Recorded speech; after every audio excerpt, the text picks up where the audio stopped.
I know all my pentatonic scales, now what? Good question. Now what you do is find yourself a backing track, because you really need to start focusing in small pieces on the pentatonic scale with your root note. So I have the fretboard escalator set up in the key of A minor, which is the relative key of C major. I have the circle of fifth style set in A minor, or the relative key of C major. We convert everything to major with a fretboard escalator, saves confusion. So what we have here is a backing track that is playing A minor, F, C, and G. Okay, pause that. Which is A minor, right? F, C, and G. And we follow the outside ring here. So that is a 6, 4, 1, 5 chord progression. 6, 4, 1, 5. Awesome. Good to know. It doesn't matter right now, because all you wanted to know was, what do I do with my pentatonic scale shapes now that I've memorized them?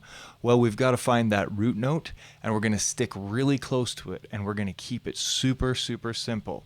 So let's take the pattern we all know and love, the bass pattern, sitting right there. So, as you can see, the 6 was our first chord, our first chord, yeah. So that's right here, which you'll notice is the root note. So that is the root of the first chord that's being played. Now, if we are going to just quote-unquote play the scale, let's keep it simple. We have a 6 shown here in yellow, a 6 shown here in yellow, a 6 shown there in yellow. That is my root for the one chord, the A minor chord. It'll also sound nice over the rest of the chord progression. So targeting that is going to sound great. But instead of being up here, we're going to target and we're going to play around this box here. So those are the same note, right? That's an octave apart. This finger and this finger. 2 yellow dots, right? And we're going to hang out here. So we're going to try and stick to these 4 notes. Maybe we come down here as well. So let's just pretend this is the middle part, or this is our kind of home area, where we have that as my root, and we have 2 strings, or 2 notes below, and we have 2 notes on the frets above. Let's just hang out in that area, because it's overwhelming. What are you going to do with this? It's got so much going on, and because you get it overwhelmed, you end up just playing that scale. So we're going to warm up our fingers by doing just that. We're going to play through the scale, and then we're going to go and focus in and just mess around. I'm definitely not going to think up anything amazing that hasn't been done before. But are you here for your enjoyment, or are you here to show off to anybody? I'm not here to show off. I'm here to enjoy it with you. And I think once you do this, you're going to find a lot of enjoyment. And this is just step 1.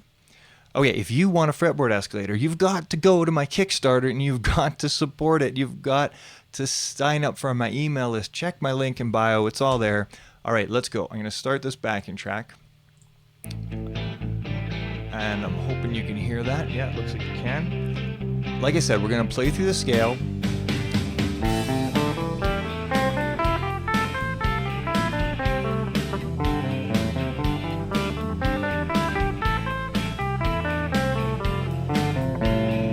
Okay, great to get your timing down, great to get you warmed up.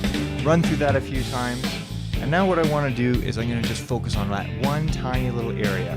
These 3 strings with those notes apart like that. It's just this tiny little rectangular box. Okay, here's back to my one. I'm just using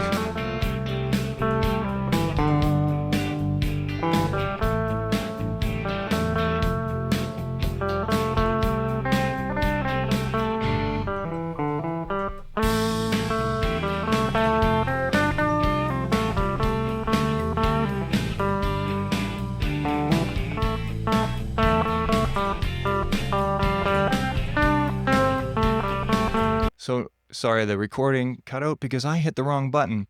Now that we've played in those 3 string areas, let's move to the bottom 3 strings. And we're going to still again try and focus on that note. Because chances are that one chord's going to come around and you're going to hit it on the time. And that's going to be playing sort of the chord tones, or a chord tone, at that one spot in the track. So you're going to just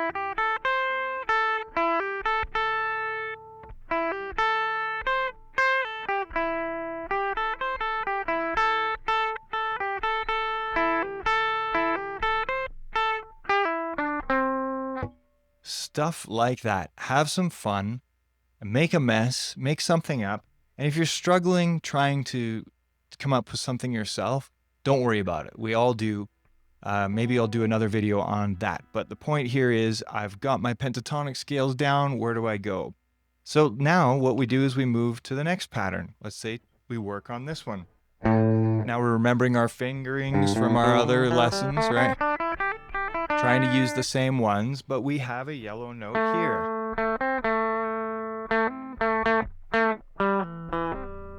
Kind of following that same riff I was doing before. So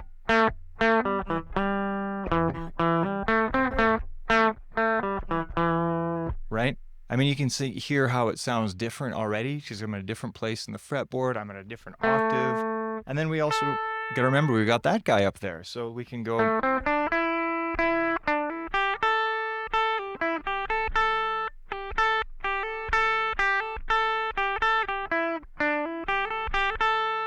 Something like that. Again, it doesn't have to be amazing, but when you play it with a backing track, you're gonna enjoy it. It's super fun to do.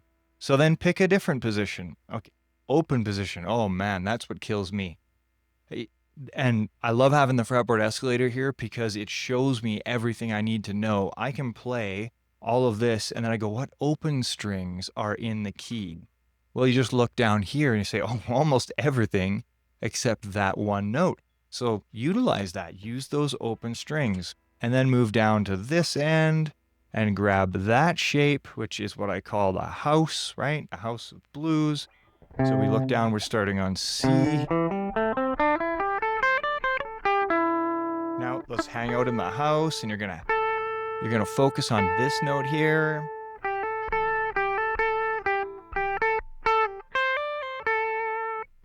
Kind of cool, right? Move around the neck, find places to play, keep it small, keep it tight, keep it simple, stay in time, and have some fun. And then find another backing track to do it to. And of course, you can change keys with the fretboard escalator in a second, so just find another backing track, and let's say that backing track was in the key of B major instead of C major. Super easy, you're going to move the 1 over to the B, right? Or in this case, we're just 1 fret to the left. This one's set up in A minor because of that yellow note. So now we're G sharp minor, or the relative major of B major, B major. Okay, that was fun. Head on over to my link in bio. There's always something new there. You can buy a circle of fifths off Amazon from there. Sign up to my email list. I need at least 1,000 people on there before I even touch this thing with Kickstarter. But I'm going to keep continuing to post content like this, so hopefully it helps you until you get a fretboard escalator and a full system, and you can learn all this on your own. We'll do it together, actually, because I'm going to continue making videos after you buy it, and we'll do this together. All right, ciao.